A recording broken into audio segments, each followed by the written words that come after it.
Este tema es muy importante para poder gestionar correctamente una cultura positiva en todas nuestras organizaciones. Como sabemos, esto ya es un requisito ya hace varios años en el tema del códex, así como de las normas GFCI. Y creo que muchos de nosotros nos quedamos o conocemos las 5 dimensiones de la cultura de GFCI, pero hasta allí, por así decirlo, y eso se queda un poquito corto. Es aquí donde entran las creencias, comportamientos de los colaboradores directivos. Y hoy día justo vamos a abordar los 5 comportamientos claves que moldean la cultura. Para ello nos va a acompañar Alberto Ibáñez, él es nuestro director general de Ibero Food Safety, es especialista en cultura de inocuidad y bueno, también es autor del libro Cambia el comportamiento, cambia la cultura. Entonces, estamos en las mejores manos para poder entender este tema y poder complementar nuestro plan de cultura. Buenas tardes, Alberto, bienvenido. Listo, muy bien. Buenas tardes, Mayra. Gracias, gracias. Bueno, gracias a quienes están conectando. Yo creo que la mayoría de las personas ya está celebrando Navidad o descansando. Pues bien, vamos a, como bien Mayra dice, el tener una cultura positiva de inocuidad de los alimentos, que es como lo requiere las directrices del Códex Alimentarios.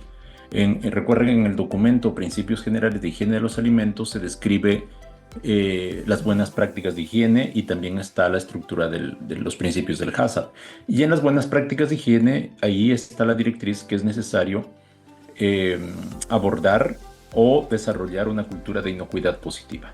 Así que eso se actualizó el 2020. Sin embargo, ya desde años atrás se empezó ya a ver la necesidad y a revisar cómo es que se puede estructurar o cómo se puede poner como requisitos para desarrollar una cultura de inocuidad positiva. Ahora, el tema de cultura organizacional no es nuevo, o sea, es muy antiguo, digámoslo así, respecto a cómo nos relacionamos o qué es eso que hace que unas empresas tengan éxito y otras no, qué hace que en unas empresas se pueda trabajar de mejor manera y en otras no, qué hace que en algunas empresas las personas estén más contentas en su trabajo y en otras no. Y no tiene nada que ver o no tiene mucho que ver con cuánto ganan las personas, sino tiene que ver con la cultura de las organizaciones. Y eso se han hecho muchos estudios y de hecho el principal documento y referente respecto a cultura organizacional es Edgar Schein, que escribió un libro que se llama Cultura Organizacional y Liderazgo. Este es el referente, incluso se considera como el padre de la cultura o el desarrollo organizacional. Eh, y bueno, pues la cultura organizacional tiene que tener una personalidad y esa personalidad lo da el ámbito que nosotros queremos abordar. Por ejemplo, puede ser inocuidad, puede ser calidad, puede ser productividad. Estamos en la cadena alimentaria y el requisito es que abordemos o desarrollemos una cultura positiva de inocuidad de los alimentos. Entonces, eh, hay una definición que con eso voy a partir, así que voy a presentar información. Pueden ir eh, eh, comentar o pueden ahí en el chat o creo que hay en preguntas y respuestas para comentar. ¿Ya? Y vamos a ir respondiendo preguntas si hubiera, ¿no? ¿Me das chance para compartir, Mayra?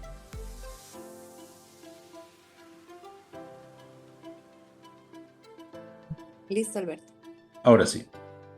Muy bien, entonces, yo voy a hablar de los 5 comportamientos influenciadores que se describen en el documento de las dimensiones de cultura de inocuidad que describe la Iniciativa Mundial de Inocuidad Alimentaria o GFCI, que es la entidad que aprueba, que reconoce las normas como BRCGC Food, IFC Food, FSC 22000. Eso también lo describo y cómo ocupar esos 5 comportamientos o qué implican esos 5 comportamientos también lo describo en el libro Cambia el comportamiento, cambia la cultura, que lo lanzamos este año, que consolida directrices, conceptos, ideas para poder mejorar la cultura positiva de inocuidad, para llegar a tener una cultura positiva de inocuidad, pero a través del comportamiento. Entonces calza muy bien este webinar, lo que vamos a ver hoy día, respecto a la necesidad de mejorar el comportamiento. Y hay 5 conductas influenciadoras. Esta es la definición de cultura organizacional que hace Edgar Schein en su libro que ya mencionaba anteriormente. La definición es muy sencilla: la cultura es el conjunto de supuestos y creencias aprendidas sobre el cual las personas basan sus conductas. Nótese aquí que condiciona la conducta humana, que está aquí, conducta diaria, dice, al conjunto de supuestos y creencias que lo aprendemos. Si lo aprendemos, significa que también lo podemos desaprender, y ese es el gran desafío cuando uno quiere cambiar una cultura. Es decir, la cultura se moldea a través de los supuestos y creencias, pero se manifiesta a través de la conducta. Entonces, si yo quiero cambiar supuestos y creencias aprendidas, tengo que cambiar la conducta, ¿ya? Y hay 5 conductas influenciadoras, que es lo que vamos a... que son que influyen muchísimo. Hay muchas, pero que estas 5 pues son las que influyen más, ¿no? Entonces, los supuestos y creencias son los que nosotros hemos aprendido a lo largo de nuestra vida, y pues eso nos lleva a tener una conducta ya sea positiva o negativa. ¿Ya? Incluso aquí hay un principio emocional, que dependiendo porque los supuestos y creencias nos generan emociones a través de los pensamientos.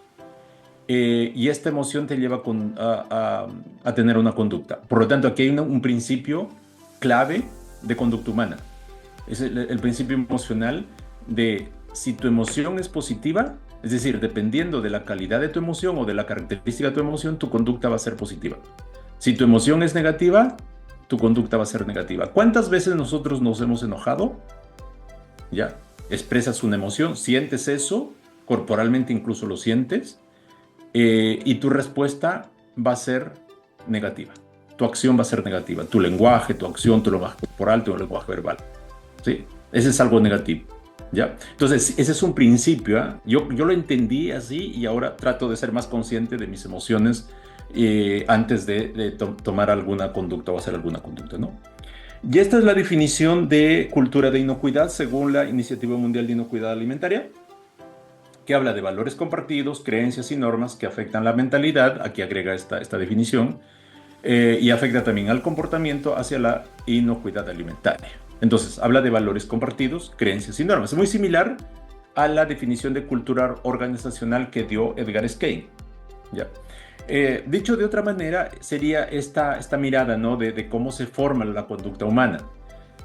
En nuestro cerebro van a estar los valores y creencias aprendidos.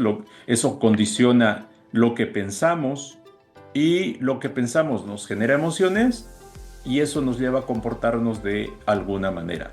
Y el comportamiento se manifiesta en las acciones y en el lenguaje.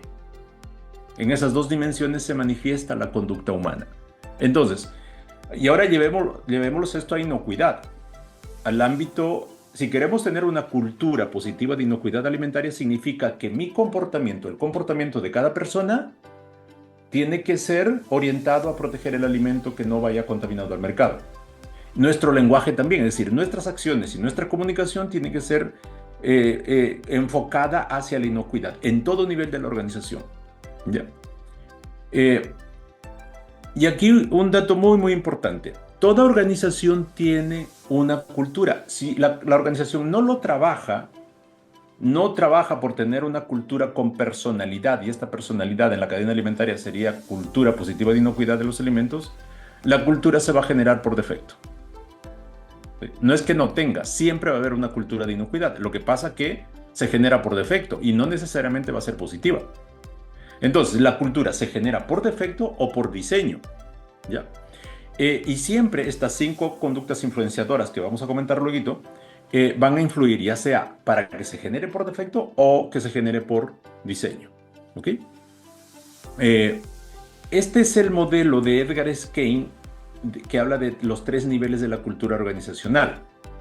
Él dice, hay un nivel profundo que tiene que ver con las creencias básicas, que son inconscientes. Usualmente nos llevan a comportarnos sin ser conscientes, ¿sí? Los valores, a diferencia de las creencias, es consciente. ¿sí? Por ejemplo, el decir la verdad, que puede ser un valor adquirido, o de que no te debo mirar a los ojos porque si no te muestro, creo que te falta el respeto. Eso eran las creencias, por ejemplo, de los nativos americanos, ¿sí? Por eso usualmente pues nosotros que se creía que a los entes superiores pues no habría que mirar a los ojos, si no les faltábamos el respeto, ¿no? Entonces, esos son valores y creencias, a diferencia de los valores y creencias, los valores son más conscientes, ¿ya? Y eso genera lo que Edgar Skene llama artefactos y creaciones, que es lo que vemos dentro de la organización, lo que percibimos, lo que escuchamos, es decir, las acciones.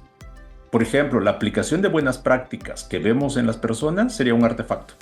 ¿Por qué? Porque es la consecuencia de los valores y creencias.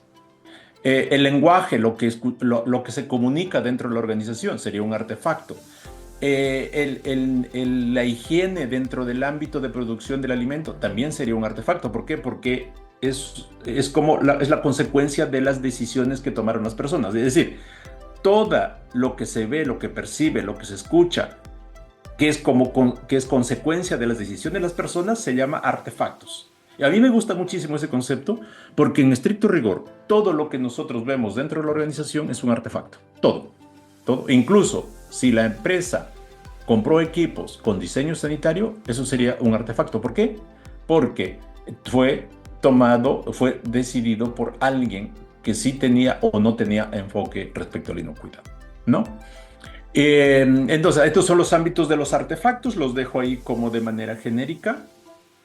Por ejemplo, el estilo directivo, el estilo de las jefaturas, es un artefacto. Si las jefaturas permiten o no que se den opiniones respecto al resolver problemas o a mejorar procesos, por ejemplo, o de cómo retroalimentan el personal, si las jefaturas se enojan o no cuando hay errores. Entonces, esos son estilos de cómo comunicar, de cómo direccionar, de cómo enseñar a las personas.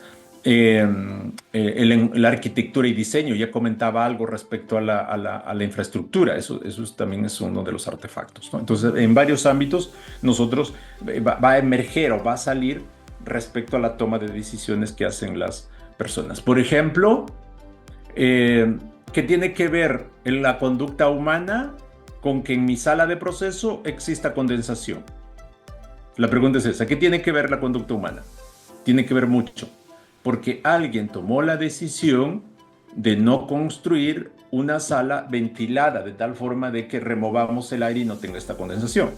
O incluso alguien tomó la decisión de tener este perfil de metal que está oxidándose en el techo, ¿sí? Entonces, por eso es un artefacto, porque es la consecuencia, lo que deja las decisiones y acciones. Lo mismo aquí en este piso, ¿no?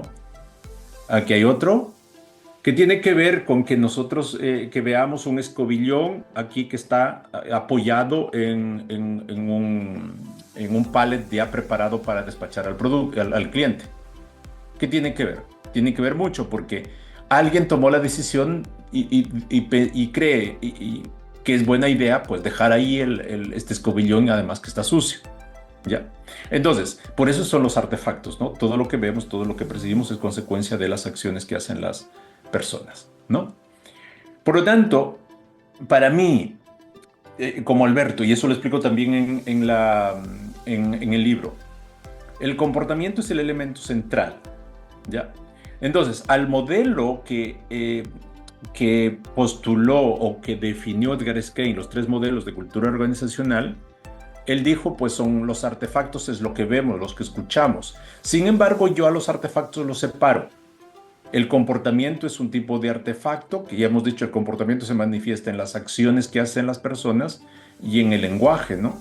Que eso también lo vemos, lo percibimos, ¿no? Pero estas acciones y este lenguaje me generan otros artefactos. Por ejemplo, la toma de decisiones para comprar un equipo. Ya, me generan todos los artefactos, pongámoslos visibles. ¿Sí? Aquí. Incluso el clima laboral es una consecuencia de las acciones y el lenguaje que tienen las personas. Entonces, para mí aquí el comportamiento es central. ¿Por qué el comportamiento es clave? Porque el comportamiento me genera estos artefactos y el comportamiento me puede moldear los valores y las creencias. Porque nosotros, esto está en nuestro cerebro. Nosotros no podemos llegar y cambiar, es decir, entrar a tu cerebro y hacer una reprogramación de los valores o de las creencias. No podemos. La única forma de cambiar eso es de arriba abajo, es decir, desde el comportamiento, desde la conducta, desde mis acciones, desde mi lenguaje. Y ese es otro de los principios fundamentales del comportamiento de la conducta humana, que podemos cambiar nuestra forma de ver la vida a partir de las acciones, a partir de nuestro lenguaje, a partir de nuestra conducta. ¿Sí? Entonces, así no te nazca sonreír, pues sonríe, por ejemplo. De repente, condicionados por nuestras creencias, por lo que nos haya pasado, nosotros no sonreímos de forma natural, de forma normal. Pero si yo soy consciente de eso y digo, quiero cambiar eso, empiezo a sonreír, así no me salga de forma natural. Les aseguro que en 3 meses le va a salir en forma natural. Y se genera un hábito. ¿Ya? Entonces la forma de generar hábitos es hacer comportamientos repetitivos hasta que nuestro cerebro diga, es que eso es bueno, eso es un valor, y lo pone dentro del circuito, o se generan los circuitos neuronales que ahora se repiten. Es decir, como una vez que usted lo repita, no enciende una neurona, solamente da un chispazo. Empieza a repetirlo, las neuronas empiezan a encenderse, empiezan a conectarse, pero eso es lento, eso no es de un día para otro. ¿Ok? Ojo, lo que estoy diciendo no es, no estoy inventando, o sea, los neurocientíficos, con todos los estudios que hacen de cómo se ilumina el cerebro cuando hacemos un comportamiento repetitivo, cuando lo vamos haciendo, eso está súper investigado, se van haciendo interconexiones. Por eso se generan los hábitos, ¿ya? Pero no es de un día para otro, no es con una sola vez, tiene que hacerlo de manera repetitiva, ¿no? ¿Ya?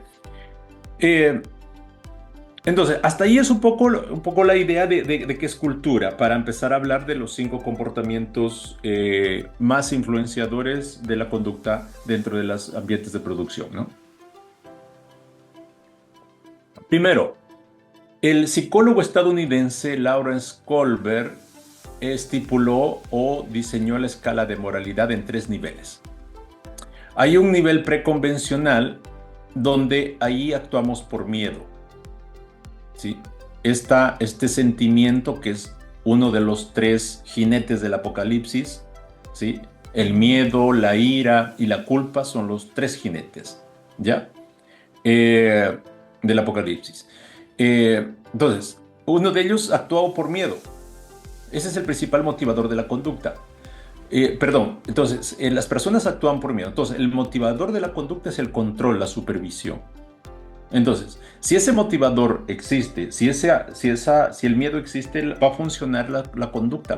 O sea, cuando premiamos o cuando castigamos, controlamos. Y eso lo llama Lawrence Kohlberg el nivel preconvencional. El nivel convencional actuamos para agradar a grupos de personas. Decimos, es que me comporto de una manera porque le caigo bien al grupo, o por no quedar mal con el grupo.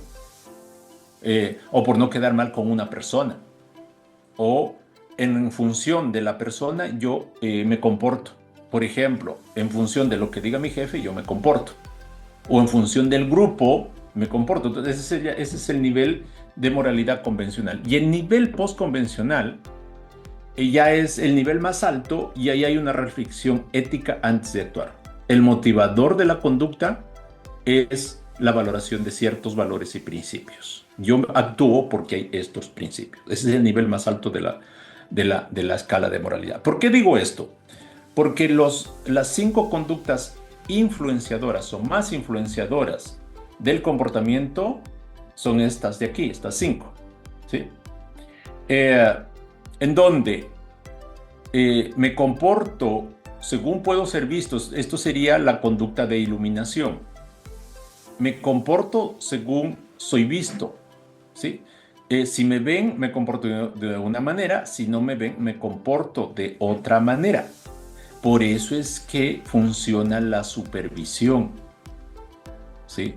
El control, el látigo, también diría yo, ¿no? ¿Ya? Entonces ahí estamos actuando por miedo. Sería el nivel más bajo de moralidad según Lawrence Kohlberg, ¿ya?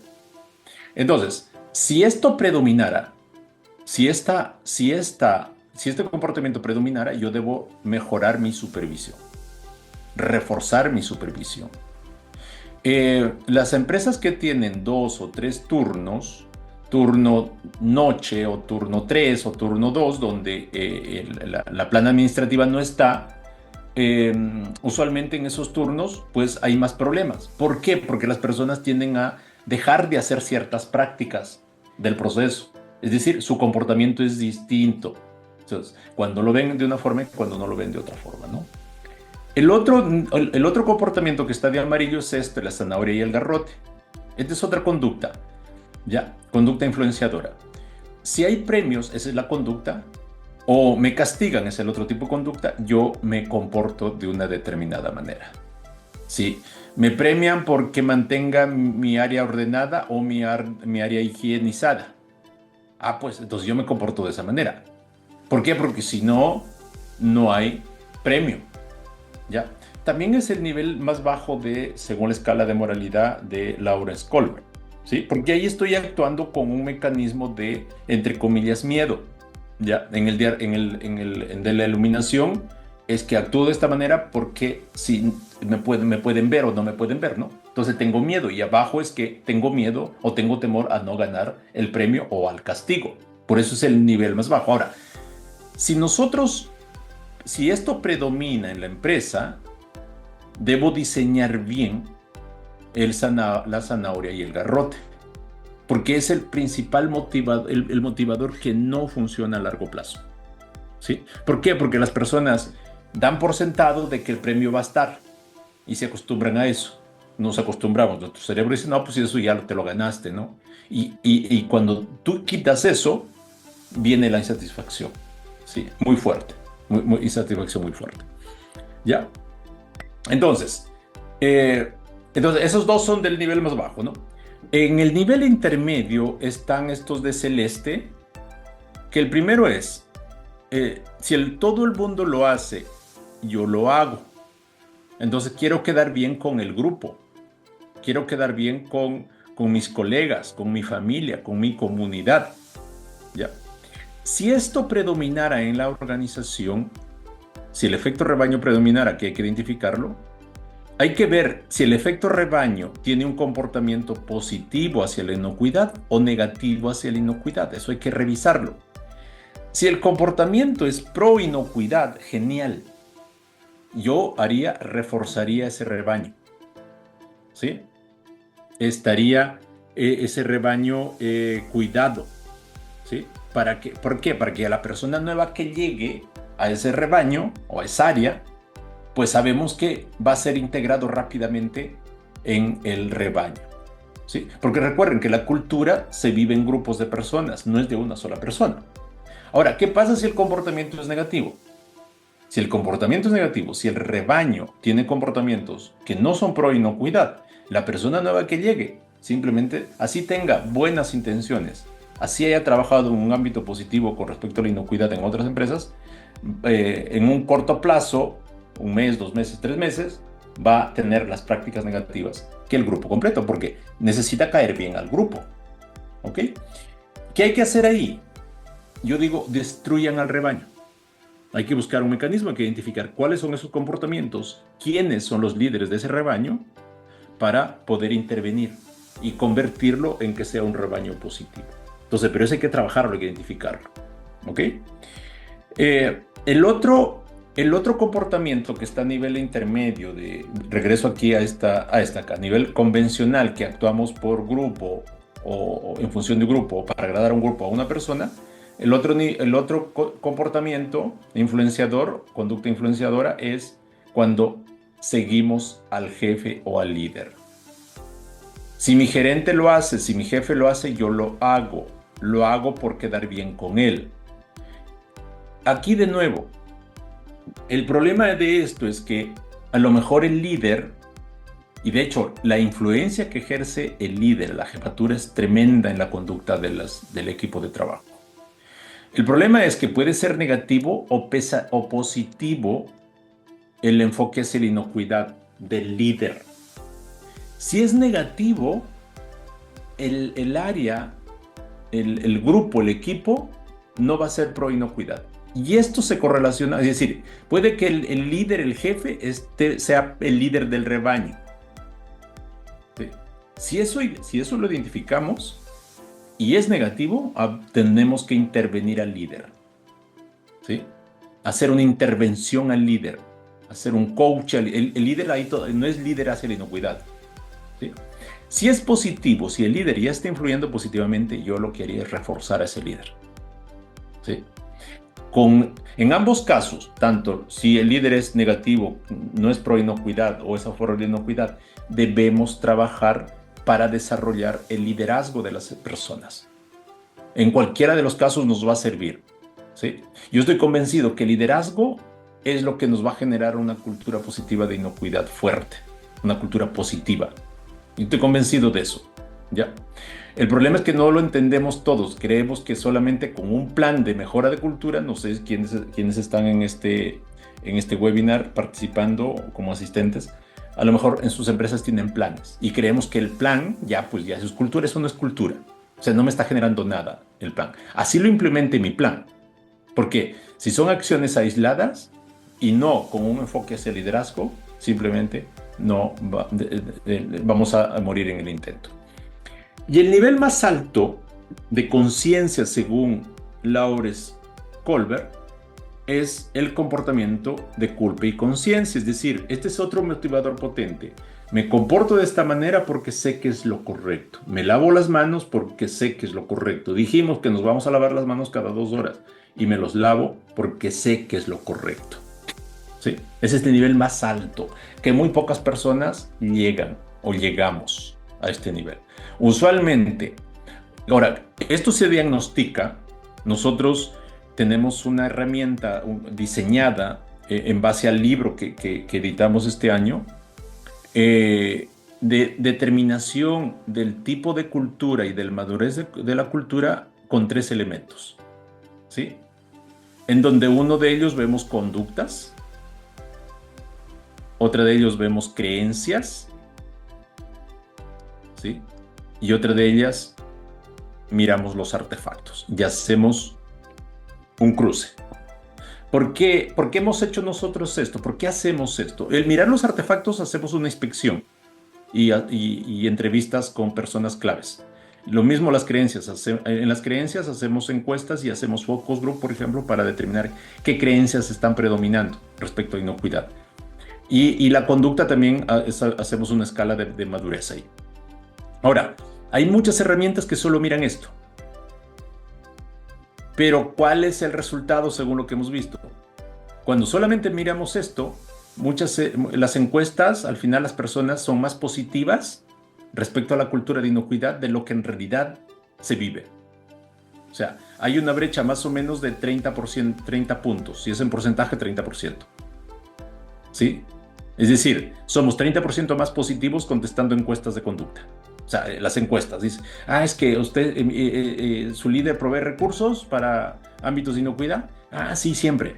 O sea, siempre somos más positivos 30%. Eso según lo que hemos visto aplicando este método de 3 elementos. No sé si Mayra te acuerdas, pero tiene que ver con este porcentaje. ¿Sí? Ya. Entonces, para saber si en realidad esto es cierto, nosotros usamos estos 2 más. Y esto se diagnostica. Es decir, podemos nosotros determinar cuáles de estas conductas son las que están influyendo más. ¿Y qué hemos visto hasta ahora? ¿Ya? ¿Influye fuerte esto? ¿Influye el líder? El efecto rebaño en algunas empresas lo hemos visto, pero generalmente en esos 2, el que si me ven o no me ven, me comporto de una determinada manera, o mi líder, si influye o no influye.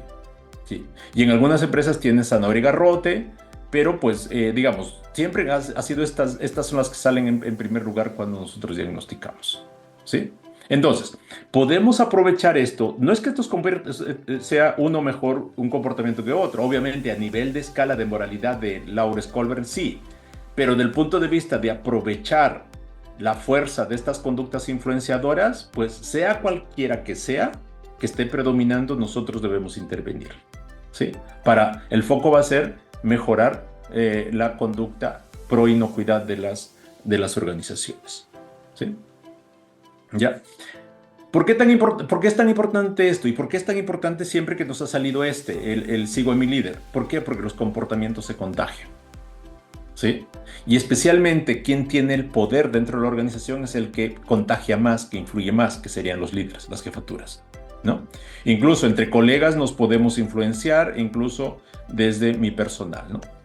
Eh, la conducta cambia con el tiempo, nunca es estable. Si nosotros llegamos a un nivel de cultura de inocuidad alto, eso no significa que ya listo, llegamos a la meta.